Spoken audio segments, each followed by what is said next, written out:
You're walking down the street. On one side, there's perfect cleanliness, freshly painted facades, and the even, warm glow of streetlights. On the other, scattered trash clinging to your shoes, ugly graffiti tags marring the walls, and a dim, flickering light. Without thinking, almost on reflex, you cross to the clean side, feeling your shoulders instinctively relax. Why? This choice, which your body makes in a fraction of a second, is the key to one of the most influential and controversial theories in the history of criminology, the broken windows theory. It explains how a single cracked pane of glass can trigger a chain reaction capable of leading to the complete social collapse of an entire city. Now, imagine New York City in the early 90s. A city drowning in violence, where a record 2,245 murders were reported in 1990. A bloody slaughter on the streets.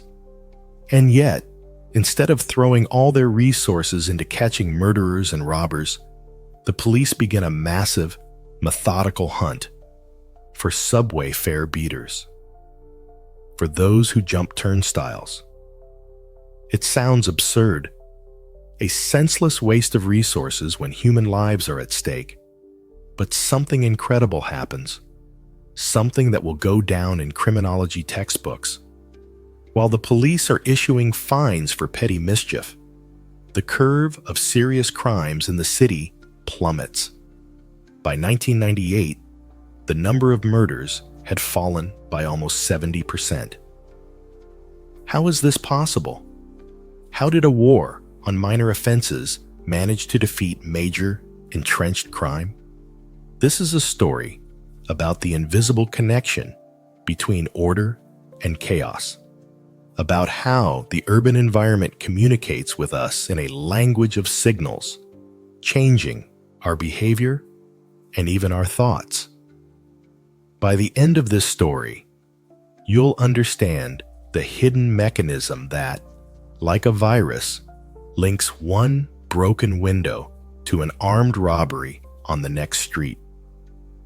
You'll learn how this theory, formulated by sociologists James Wilson and George Kelling, saved thousands of lives, and why today it's accused of destroying thousands more, becoming a tool of social and racial discrimination. It all started with a simple, almost diabolical experiment. In 1969, psychologist Philip Zimbardo pulled a cruel trick.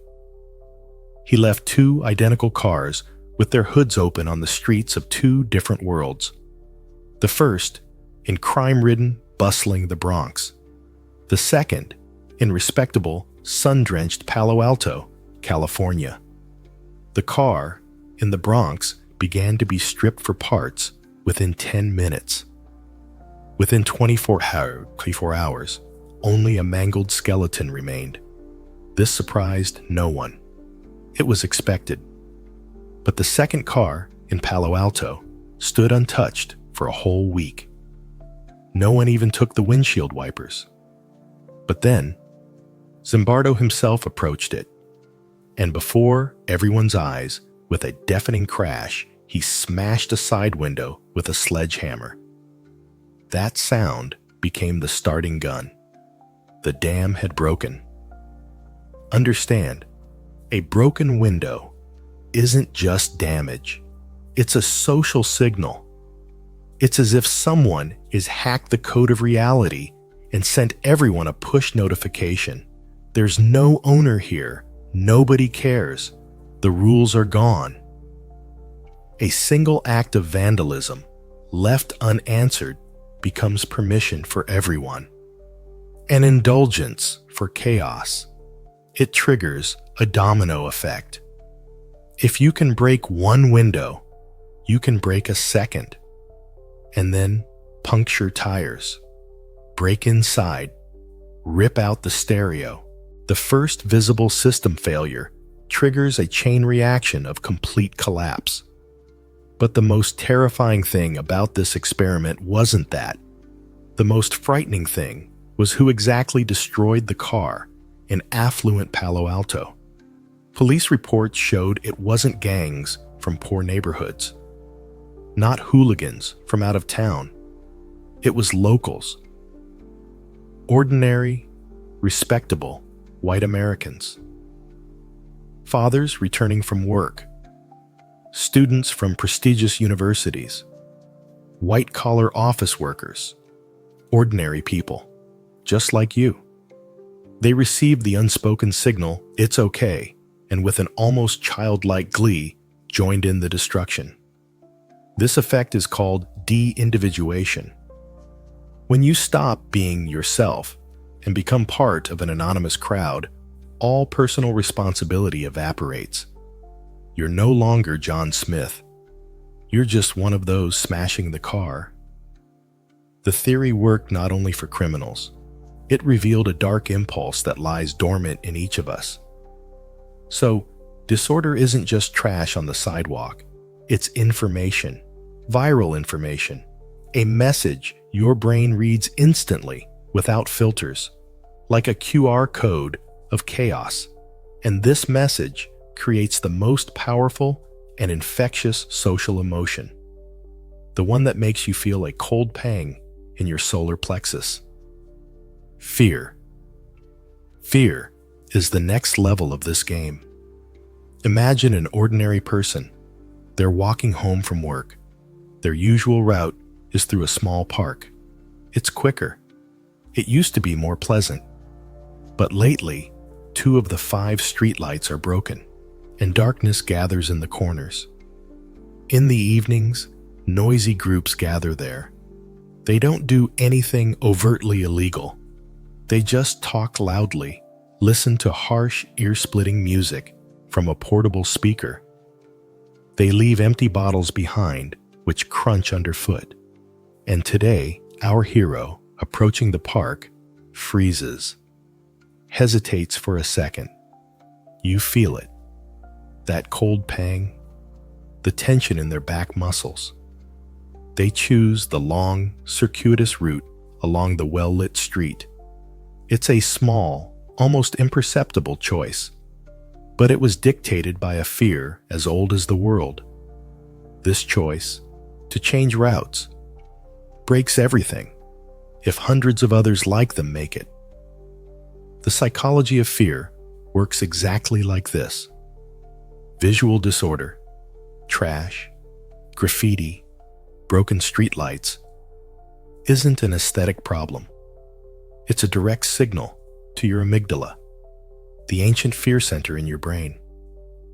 A signal of unpredictability, of loss of control.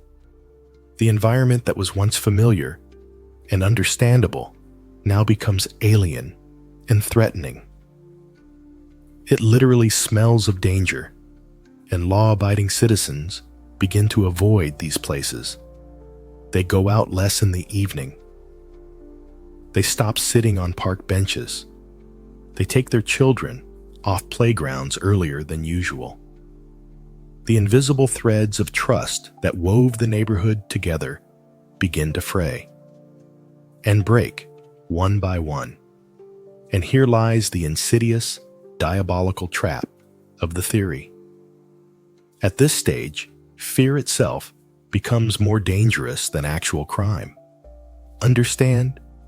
There are no robberies yet, no assaults. There is only a sticky, nauseating premonition of trouble that settles in the stomach.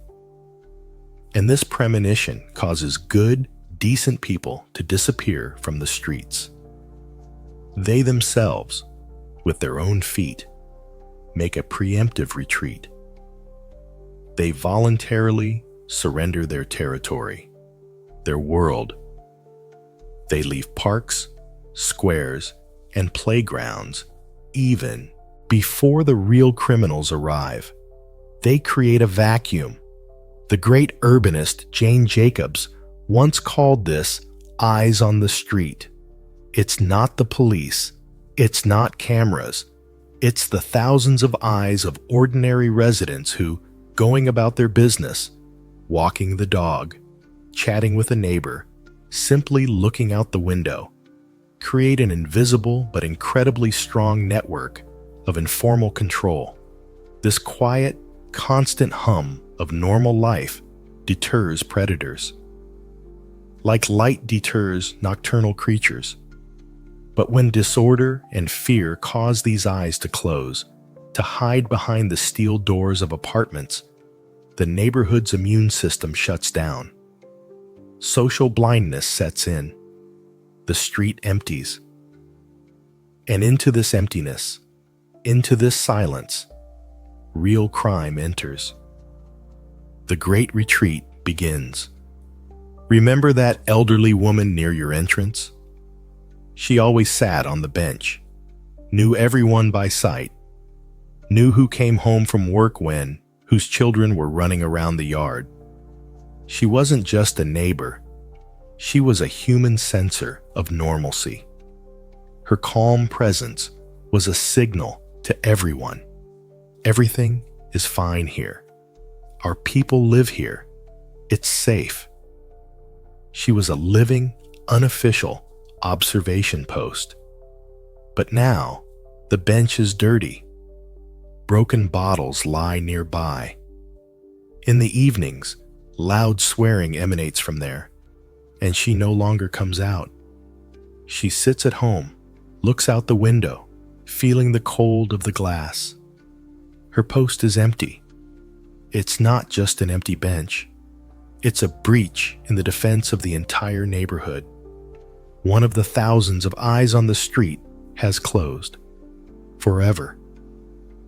Her empty bench is a symptom. A symptom of the collapse of an entire system. A system of informal social control. Understand, order in a neighborhood isn't maintained by a rare patrol car. It's maintained by thousands of such small interactions. By a nod to a neighbor. By asking, "How are you?" By a remark made to a teenager who dropped a candy wrapper. These rituals, seemingly insignificant, are actually the threads from which the fabric of trust is woven. It's a constant, quiet affirmation. We are here together. We watch out for each other. When fear drives these people indoors, this living ecosystem shuts down. Public spaces become no man's land, sterile and ringing with silence. And here lies the main, most cruel paradox of this stage. The most responsible and law-abiding citizens, in their attempt to secure themselves and their families, deal a fatal blow to the neighborhood. Their flight from the streets, their voluntary isolation, their final decision to sell their apartment and move to another area. All of this is an act of ultimate surrender. They take with them not only furniture, they take hope. They take the very informal control that made this place home. Every moving truck is a nail in the coffin of their own neighborhood. They don't wait to be driven out. They leave themselves, leaving behind a scorched earth of social indifference. Striving for personal safety, they guarantee collective catastrophe. It's a self-fulfilling prophecy of fear. The sentinels have abandoned their posts. The immune system is shut down. The streets are empty. The space that once belonged to everyone now belongs to no one. But nature abhors a vacuum, especially social nature. The only question is, who will occupy this no man's land? That very playground, where yesterday swings creaked with children's laughter, is empty during the day. But at night, new owners appear. At first, they just sit on the swings, drinking beer. Then they openly start selling drugs. The street corner, where mothers with strollers used to stand, turns into a spot controlled by a local gang. The change of power doesn't happen in City Hall offices. It happens here, on the asphalt, in the course of a quiet, creeping occupation. And you see it with your own eyes. What happens is what criminologists call a power vacuum. Imagine this: when formal control, in the form of the police, weakens, and informal control, in the form of neighbors, completely disappears, a void is created. And this void, like a black hole, sucks in antisocial elements. It is immediately filled by those for whom the absence of rules is an operating system. Their main opportunity, those who are willing to use force and establish their own laws. Like predators sensing blood in an ecosystem, criminal elements stop hiding. They come out into the open and claim territory. And here, the system becomes even more complex and terrifying. Sometimes, the new owners establish their own brutal order. They might stop petty thefts in their territory because it interferes with their business. They might severely punish hooligans who create unnecessary noise and attract the police. And for some remaining residents, this predictable, albeit criminal, order might seem better than unpredictable chaos.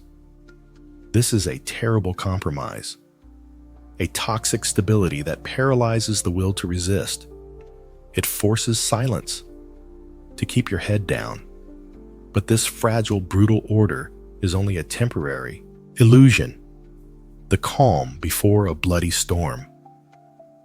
Taking over territory is not the end. It's just setting the stage and positioning the pieces for the final act, the inevitable escalation, from petty hooliganism and drug dealing to real, open violence. Imagine New York, 1990. The city is choking on acrid smog and the smell of rotting garbage. This year will see a record number of murders, 2,245. Listen to that figure. That's more than 6 shootings, 6 lives cut short every single day. 6 times a day, someone's world collapses into a spot on the asphalt of this city. People are afraid to leave their homes after dark, listening to every rustle behind the door. On the subway, they hunch their heads into their shoulders, avoiding other people's gazes, feeling icy sweat crawl down their backs. The city that never sleeps is paralyzed by fear of itself. This isn't just statistics from police reports. It's a pulsating agony. It's the continuous, ragged wail of sirens that has become the soundtrack for millions. It's the palpable, suffocating feeling that chaos has won. It is in such an environment that the inevitable mechanism of escalation is triggered. The chain is as simple as a chemical reaction and just as ruthless. It all starts small. Someone draws graffiti on a wall, and it's not erased for weeks. Someone throws a bag of trash, and the wind scatters its contents all over the street. Someone jumps a subway turnstile, and no one stops them. Each such minor, unpunished violation is a powerful social signal. A signal of a lack of control, which, like a pheromone, attracts those who seek weaknesses in the system. If you can do this with impunity here, then you can do something worse. The boundaries of what is permissible begin to blur, like watercolor in the rain. Impunity breeds permissiveness. The petty hooligan, sensing this power vacuum, becomes a street robber. The robber, seeing that patrol cars don't appear here for hours, picks up a knife and then a gun. Now, let's fast forward 8 years. The same city, the same streets, 1998. And something happens that criminologists will call the New York miracle. The number of murders plummeted. It fell by almost 70%, a fact recorded in the archives, from a peak of 2,245 to 633. This is not just an improvement in statistics that can be attributed to error. This is a tectonic shift in the very fabric of social reality. The city, which was suffocating on the verge of collapse, suddenly took a deep, clean breath. Residents returned to the streets, and instead of wailing sirens, children's laughter echoed in the parks. How? What force could so radically change a city that seemed utterly doomed? It wasn't a miracle. It wasn't an accident or divine intervention. It was the result of one of the largest and riskiest social engineering experiments in modern history. An experiment that began not in the gleaming offices of City Hall, but in the dirtiest, darkest, and most dangerous underbelly of the city. In its subway, where it smelled of urine and despair. And this experiment had a name: William Bratton. In 1994, this man, William Bratton, was handed the keys to a burning house. He was appointed Police Commissioner of New York. And instead of throwing all his efforts into putting out the fire, into catching murderers and drug lords, he did something unthinkable. He went into the subway. At that time, the New York subway was a veritable hell on earth. A cesspool. Cars disfigured by graffiti down to the last inch.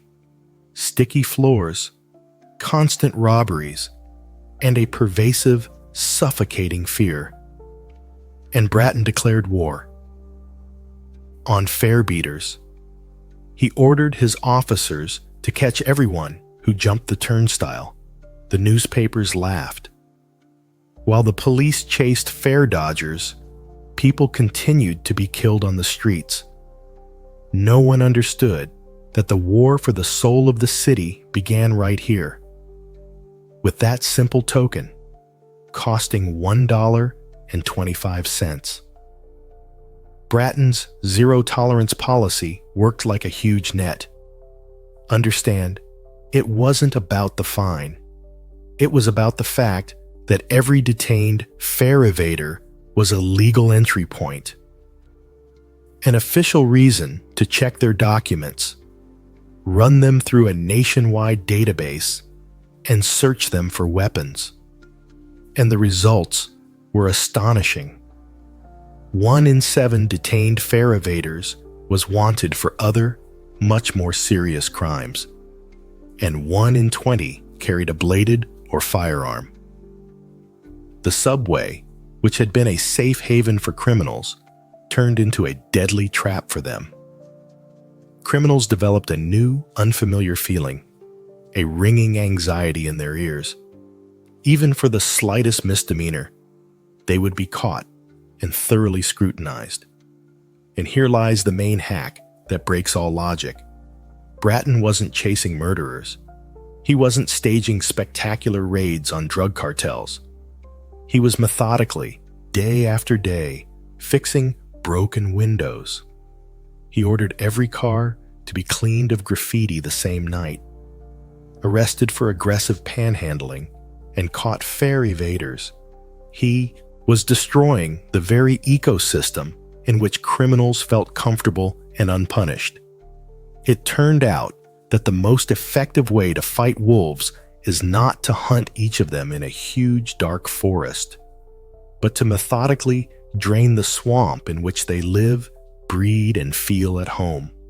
The results were stunning and swift.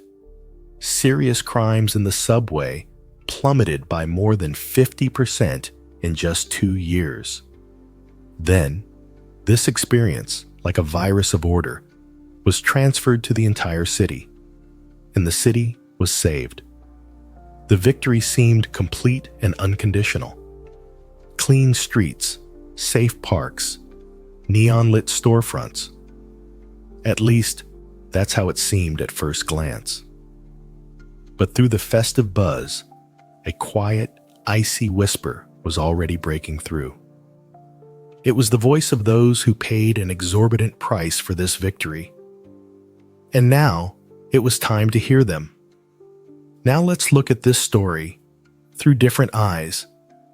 Imagine you are a young African American or Latino living in the Bronx. For you, the new order means constant, humiliating fear. You are stopped by the police on your way to the store because of a wrong look. You are roughly searched at the subway entrance under the indifferent gazes of other passengers. The famous stop and frisk tactic. You are forced against a cold brick wall and made to show your ID when you're just sitting with friends on a bench, simply because your appearance seems suspicious.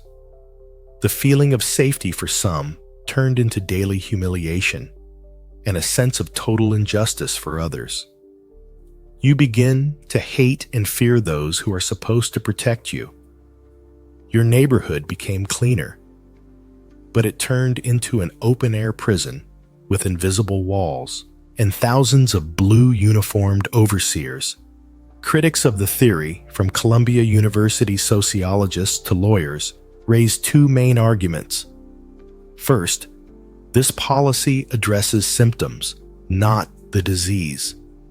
It applies a superficial polish, but cynically ignores the true causes of crime, poverty, systemic unemployment, and a lack of social mobility. The second and most dangerous argument, zero tolerance, gives police carte blanche for institutional bias. It legalizes the persecution of people based on race or class. This leads to an epidemic of mass arrests for minor offenses, which ruins thousands of lives, ending educational and career opportunities for actions that in another neighborhood would simply result in a reprimand and release. But there's another fact, devastating to the theory.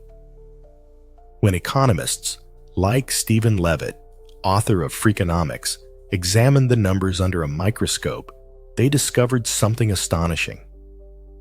In the 90s, crime rates were falling across the country. They were falling even in cities where there was no zero tolerance policy. Experts argue that the real reason was entirely different. Global factors, the end of the crack epidemic, an unexpected economic boom, even the demographic consequences of abortion legalization 20 years earlier. So perhaps Bratton and the broken windows theory are just a beautiful but false story? Perhaps they simply claimed a victory that would have happened without them, like a tribal chief claiming credit for the sunrise. So, what do we have? On one hand, a city saved and a theory that seems brilliant in its simplicity. On the other, accusations of racism and serious, statistical doubts about its effectiveness. A theory that simultaneously appears as both salvation and curse, as a panacea and as poison. It's a Faustian bargain offered to an entire city. How can these two extremes be reconciled? And where does the truth really lie? In official reports or in the quiet despair of the innocently condemned? The truth is, the broken windows theory isn't exactly a theory. It's a mirror, a broken mirror reflecting our deepest, most primal fear, and our darkest, most shameful weakness. We are creatures desperately seeking signals. Our hardwiring, our biological code, is geared to read the environment and adapt instantly.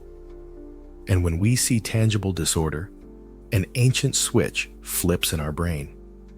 It shifts us from citizen mode to survivor mode. We either flee in panic or, succumbing to the anonymity of the crowd, we ourselves become part of the chaos. Ultimately, this theory poses an eternal, unresolvable question to each of us. What is more important to you, order or freedom? And where is that invisible line beyond which the thirst for security turns into tyranny? The story of New York is just one city that tried to find balance on the razor's edge. But this isn't a story about metropolises. It's a story about your personal, daily struggle with entropy. With the fundamental law of the universe that states everything tends towards chaos. Chaos on the streets, and chaos in your own head. It awakens the moment you see injustice and feel your mouth go dry. Intervene or pass by. This choice, this momentary paralysis, this is your personal broken window. Perhaps the most dangerous broken window today isn't graffiti on a wall. It's digital. It's invisible. It's a small, convenient lie in a news headline that you scroll past. It's the cynical smirk of an official on screen that you ignore. It's the daily injustice that you've learned to look away from, so as not to ruin your day. Each such crack, left unanswered, is a signal, a powerful signal to everyone else. The rules no longer work. Nobody cares here. And by ignoring these minor things, you risk triggering the very cascade that once nearly wiped the greatest city in the world off the map. So, whose side are you on? On the side of the leviathans of order, ready to pay for the sterile silence of safe streets with their own and others' freedom? Or on the side of the apostles of freedom, for whom noisy, unpredictable chaos is life itself? Order or freedom? There is no right answer. There is only your choice, and you are making it right now.